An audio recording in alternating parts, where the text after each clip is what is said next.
Mabuhay! Ako si Emir at tayo'y muling magbalik tanaw sa nakaraan.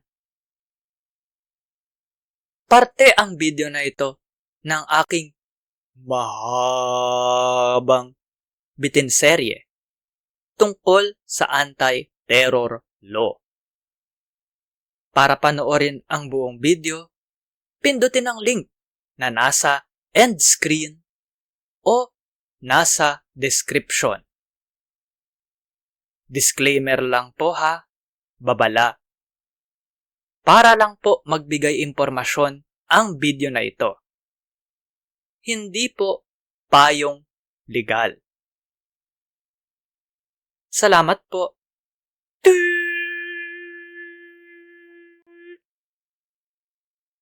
Ito po ngayon ang tanong. Kasama po ba ang designated sa ilalim ng ATA? Ito po yung pasya ng Korte Suprema tungkol dun sa unang paraan po ng designation. Nakalagay po dyan surveillance.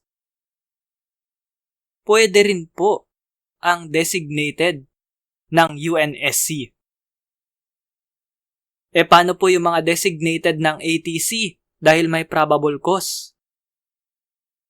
Kung maaalala po natin, yung pasya ng mayorya, yun dapat sundin tungkol sa pangatlong paraan ng designation ay nandun sa hiwalay na opinyon ni Punong Maestrado Hesmundo. Ayon po doon, ang epekto po ng designation ay freeze order at civil forfeiture. Pwede po bang maglabas ang Court of Appeals ng utos para payagan na manmanan sila?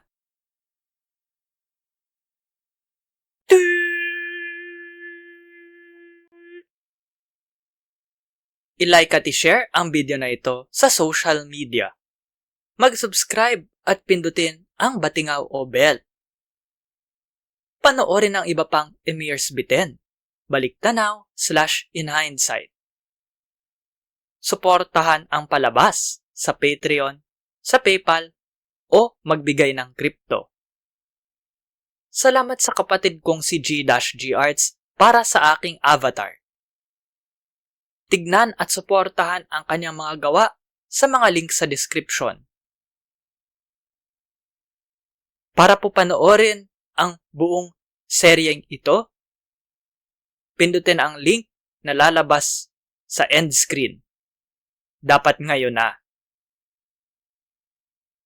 Maraming salamat po. Hanggang sa muli.